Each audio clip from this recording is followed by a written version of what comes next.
Hey there and welcome to The Wrap, simple news summaries for busy people, brought to you by myself, Verashni Pillay, and the rest of the Explained.co.za team. Now, before we dive into your weekly news summary, we've got some news. We've been putting out this wrap as a team without a break for quite a while, so we're taking a trip to the Bahamas. Haha, we wish. Just kidding. We are, however, taking a 2-week break so we can rest and recharge and bring you the best news. We'll be back on the 16th of September with your weekly update of empowering and digestible news brought to you by me and the team. But before we go, let's dive into your weekly news summary of news you really need to know. First up, an election like no other. Sometime in the next few months, South Africans will vote in the country's 6th local government elections since 1994. Now, you may not have realized it, but a few recent developments make this an election like no other. Firstly, there's the timing. For the first time in our democratic history, the Independent Electoral Commission, the IEC, says it just won't be ready for the date the government proclaimed, 27th October 2021. Thanks, COVID. The IEC, which pulled off our first election in 1994 despite huge obstacles, is waiting on the Constitutional Court to rule whether this year's planned poll can be moved to February instead. Now, the reasons for this, the IEC says, is that many parties, the Commission, and voters will be constrained in preparing because of the pandemic. The ANC has sided with the IEC on this. The DA, on the other hand, together with civil society body, the Council for the Advancement of the South African Constitution, otherwise known as CASAC, have really opposed any postponement. They say that this would be a constitutional breach and that doing so would be completely irresponsible. The ConCourt will have to make the decision, and they will let us know whether we'll be queuing to cast our vote on the 27th of October or on the 23rd of February. Let's wait and see what they say. The second major difference in this coming election is around the issue of funding. This will be the first election where voters know just who finances political parties, and that's because of the new Political Party Funding Act. We've told you about this before, and it came into effect from April 1. That's when Ramaphosa signed it into law. Now, the way this works is that anyone who gets over the 100,000 Rand donation has to disclose who gave them that money. The IEC has access to parties' accounts, and the Freedom Front Plus, Corné Mulder, told News24 that if the name of a donor of more than 100,000 Rand does not appear, that money is divided between all 14 parties in Parliament. Yikes! Small parties generally rely more on the multi-party fund and will flourish, but this policy will probably come as a huge blow to larger parties. Many donors are reluctant to donate money, transparently and put their name on it, so are likely not to donate at all to the big parties like the ANC, the DA, and the EFF if they have to disclose their name. What else makes this election different? It is the ANC being under more pressure than usual. Speaking of party finances, the ANCs are hell of a messy. The party owes so much in taxes that the money it receives from the multi-party fund, which we mentioned just now, and this is a fund that's calculated in proportion to a party's share of the votes. The ANC's share of this, which is a fair amount, was immediately taken by SARS in the last financial quarter. Now, the party is expected to receive a huge amount from the fund in this financial year, almost 70 million Rand, but they owe 80 million Rand in taxes. So that money is just going straight to SARS, and they're not even seeing any of it. This means that staff aren't being paid on time, and recently staff went on a go-slow at Lutuli House, the ANC offices, meaning a whole governing party nearly missed the Monday deadline to submit its list to the IEC. Now, what is a list that the parties submit? This is basically a literal list of the people in the party in order of priority who will represent that party in Parliament based on the number of votes that party wins. Now, the ANC was scrambling to get this in on time, but a last-minute extension by the IEC, which was granted with only a few hours to spare, so all parties meet the deadline. Now, we'll see the final list on the 7th of September. But the most important thing about the list and what sets it apart from previous elections once again is that this is the first time that we will see independent candidates in the mix. This follows the landmark ruling by the ConCourt in June last year that cleared the way for independents to stand in provincial and national elections. So, it's going to be a very interesting election, even if you're feeling jaded. Developments like more transparent funding and the introduction of independent candidates to the ballot means that our system is maturing. Now, there's this idea that South Africa's election results are always the same, but that's no longer true. Dynamics are fast shifting, and we've seen coalition politics become the norm over the past few election cycles. And look at the region. Zambia's recent election saw a surprise win for the opposition. things do change. We're not saying vote against the ANC, but we are saying you can change things with your vote, depending on where your conscience lies. Moving on to the big story. More joblessness in South Africa, unfortunately. South Africa's unemployment rate hit a new high in the second quarter, and that was announced this week by Stats South Africa when it released its quarterly labor force survey. It found that unemployment increased to 34.4% from 32.6%. So that's nearly 2 percentage points increase. And that was in the first 3 months of this year, from January to March. Now, the main reason for these losses was COVID-19, of course. But here's the worst part. These numbers don't reflect the recent unrest in July, the looting, which cost the economy nearly 35 billion rand and which resulted in a loss of thousands of jobs. So brace yourself, because unemployment will probably deepen even more in the next quarter. Now, we know it's depressing, but remember that South Africa is not the exception when it comes to high COVID-related job losses. The global unemployment rate rose by 1.1 percentage points to 6.5% in 2021, according to the International Labour Organization's recent report on the issue.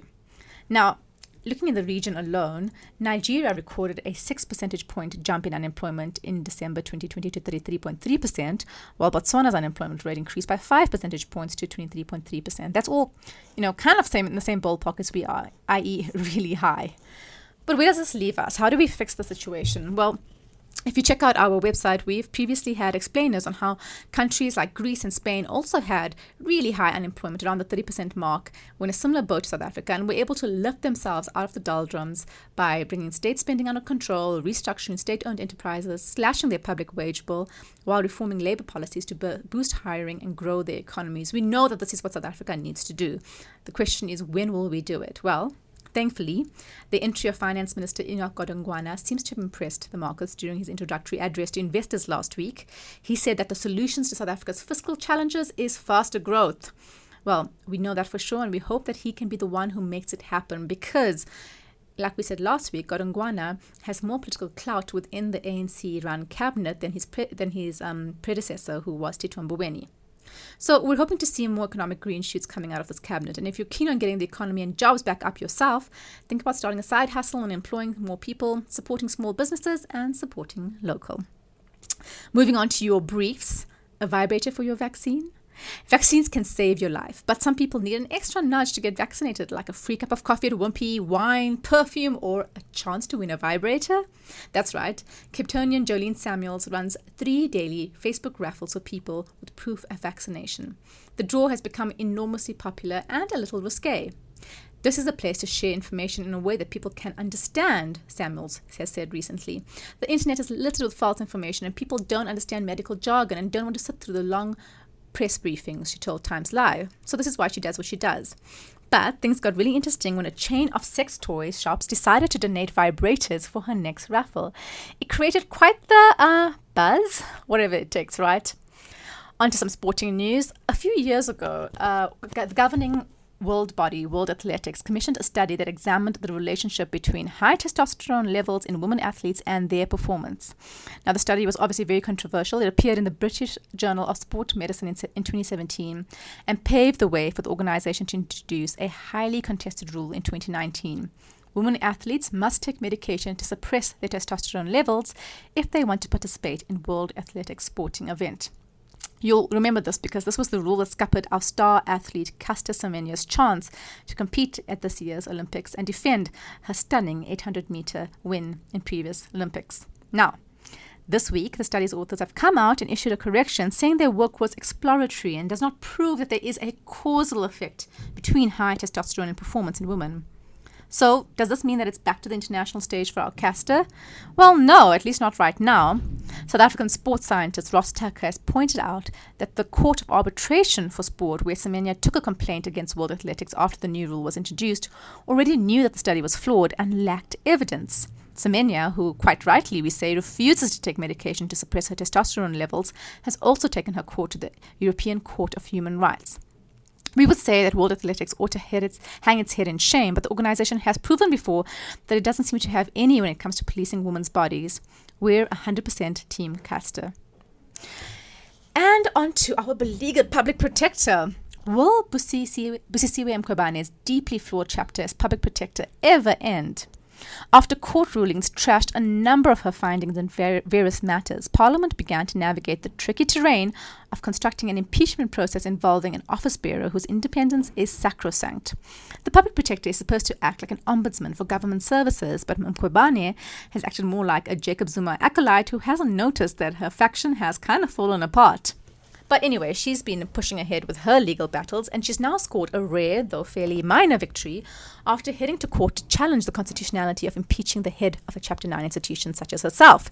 She made 12 arguments, and the court ruled in favor of 2. 1, it ruled against the fact that her lawyer is not allowed to participate in the impeachment process, and 2, they also ruled in her favor that the independent panel that cleared the way for the impeachment process should not have been chaired by a retired Constitutional Court justice.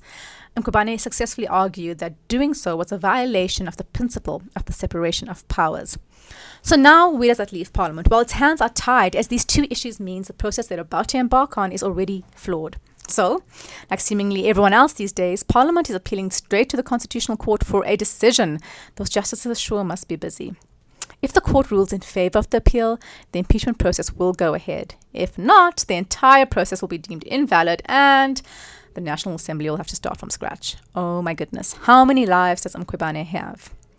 Hey, in other Mkhwebane news, she could be facing her 3rd charge of perjury after Ramaphosa ordered the National Prosecuting Authority to investigate Mkhwebane's conduct after she deliberately misled Parliament around that whole CR17 campaign nonsense. Well, not nonsense, it was pretty serious. You'll remember that that's the drama where she claimed that Ramaphosa lied about receiving a donation from Bosasa for his 2017 presidential campaign. And that made its way to the Constitutional Court, who ruled against her. We spoke about this previously. Well, this week, Ramaphosa has, as we said, asked that she be investigated for perjury, and he's also filed papers on Monday asking the Con Court to dismiss her recent attempts to rescind the ruling that they made, about her having misled Parliament. Clearly, Ramaphosa is not a fan, and at this point, with all her mess-ups, neither are we. Nevertheless, it's crucial that any process to remove her is completely above board. So, let's wait and see what the Con Court says. Now, if you're a millennial, then the word prelims or preliminary exams will probably give you disturbing flashbacks of your school hall, frustrating late nights trying to understand the Pythagorean theorem, I can't even pronounce it, and the tart taste of Red Bull on your tongue. Oh, the horror. Well, that nightmare kicked off for the matric class of 2021 this week, but they have it way worse than we ever did, guys, and we really, really sympathize. Last year's COVID-19 disruption was enough to bear, but this year's 3rd wave also slowed things down significantly for matriculants, so much so that the mid-year exams had to be scrapped. That means for most schools, this will be the first formal exam the grade 12 sit down for. They had to sit down for their prelims, having never really tested their muscle in an exam hall in this way before. But we want to point out the winning strategy of one school in Limpopo. The students at Dendron Secondary School took lengthy evening classes from 6 p.m. 6 days a week. This meant teachers completed the syllabus by the end of May and students were able to write their mid-year exams, Times Live reported. It was strenuous, but the strategy has helped the students and the school stay on top. For 10 years, their pupils have placed among South Africa's top 30 matric students. But look, we're holding thumbs for the rest of the class of 2021. We believe in you. On to some business news, the battle of the online retailers. Now, the Olympics may have come and gone, but it seems the competition has just begun for online retailers in South Africa. Massmart, which owns Macro and Game Stores, among others, is gunning for Takealot's gold when it comes to online shopping. Now, given Takealot's dominance in the market, we're a little skeptical that this could work. 2019 data shows that SA's top 4 online stores, all owned by Takealot, made up 43% of net online sales, according to Statista. That's Takealot, Superbalist, Mr. Delivery Food, and Mr. D Courier. We're quite sure you've ordered from at least one of them before. Experts say that Takealot achieved its dominance by selling stock at cost and below in its first 5 years and got us all hooked on the cheap prices. And in contrast, the current online shopping experience at Macro and Games is a little archaic. In the past year, there's been enormous growth in online shopping. MasterCard estimates that 68% of South African consumers have been shopping online since the beginning of the pandemic. So, Massmart's new strategy to take on Takealot rests on creating its one cart platform, which will allow consumers to shop from various partner retailers such as Pick n Pay, Macro, Dis-Chem, Clicks, Woolworths, and others, and have these delivered in a single cart. Okay, we got to say that does sound pretty good. That may get us switching online stores. Either way, more competition is good news for us as consumers, so let's keep an eye on this one. Onto your Adulting 101. We thought we'd issue a little bit of a public service announcement today. South Africa may have strong financial regulations that protect consumers more than many other places, but opportunists still can exploit those who are financially distressed. You may have heard of debt review, where you are assigned a debt counselor to liaise with your credit providers to negotiate a repayment plan without losing any of your assets when you've become overwhelmed with debt. But you've got to be really careful about debt reviews. The long-term restrictions are onerous, says personal finance expert Maya Fisher-French. Once you enter into debt review, which generally takes up to 5 years, but may take even longer depending on how much debt you have, there's a number of things you cannot do. You cannot apply for new credit, you cannot voluntarily withdraw from the process easily, and you will be flagged at credit bureaus but not blacklisted. Fisher-French warns that it's easy to get caught in the trap of a debt counselor because they often don't share the T's and C's of the process. And thousands of people are being targeted by call center agents pushing the product on them while facing greater financial crises thanks to the pandemic. Now, WhatsApp has made the process even faster as the necessary documents are digitized and instantly generated. Consumers often sign up thinking it's just an assessment, but once they sign, they have triggered the debt review process, which starts within 5 days. So, a reminder, don't sign anything without really knowing what you're getting yourself into. A honey jar is sweet until you get your hands stuck in it. Onto our accountability monitor, it turns out that politicians can't lie and get away with it, under oath at least. Remember former Social Development Minister Batibile Dlamini? She's the one whose rambling press conferences made many wonder if she had a drinking problem, and who nearly scuppered our precious social grant system in 2017 thanks to the dubious contract with Cash Paymaster Services. In the legal drama that unfolded around that crisis, Dlamini seems to have made a habit of lying. Judge Bernard Ngwepe, who chaired an inquiry into the case, criticized Dlamini for submitting false evidence under oath in affidavits and oral testimony. She would also conveniently forget key issues related to her department's work. Well, this week, Dlamini was formally charged by the state with perjury during the inquiry. It's been a good few years since Ngwepe made his findings, but justice is finally happening. She will appear on 21 September at the Johannesburg Regional Court on perjury charges. Now, Dlamini will join the likes of former Minister Malusi Gigaba, who resigned as Home Affairs Minister in 2018, shortly after being found of perjury as well. He lied under oath about allowing a company owned by the billionaire Oppenheimer family to operate a private immigration terminal at OR Tambo International Airport. Now, this isn't the first time that Dlamini is facing accountability. She previously had to personally pay for 20% of the legal cost of Freedom Under Law and Black Sash, who hauled her to court to end that controversial CPS contract. It looks like the years of impunity really are coming to an end. Finally, Beyonce's diamond gaffe. How do you make a blood diamond look good? The answer is you can't, even with superstar Beyonce wearing it. Luxury US jeweler Tiffany & Co. rolled out their controversial Tiffany Yellow Diamond for a new ad campaign titled About Love on Monday. The 128-carat diamond, worth over 400 million rand, was found in Kimberley right here in South Africa in 1877. Given that it was mined during colonial times and bought by the company's founder for a steal, many think of it as a blood diamond. The diamond adorned Audrey Hepburn in publicity photographs of the iconic 1961 film Breakfast at Tiffany's. Beyoncé drew on Hepburn's look for the ad campaign, which itself is inspired by the film. There is a lot of firsts in the actual. There's a lot of firsts in the ad. The first time a black woman wears the jewels, the first time Beyonce appears with Jay-Z together as brand ambassadors, and a never-before-seen painting by influential late African-American painter Jean-Michel Basquiat. Given Beyonce's activism on behalf of black rights, many questioned her decision to wear the controversial gem. Tweeps were irate, saying Tiffany & Co. should return the precious stone to South Africa. An album dedicated to Africa will not save you this time, B. You should have known better. Now that's it from us at The Wrap, an award-winning product of Explain.co.za, simple news products for busy people. Now, The Wrap is sponsored by Explain's Content Marketing Agency Division. We specialize in working with purpose-driven organizations, often with a pan-African reach. Mail info at Explain.co.za for a quote. Remember to share the love, tell your friends to sign up for the updates at Explain.co.za/subscribe. Till next time, which remember is 2 weeks from now, goodbye from the team.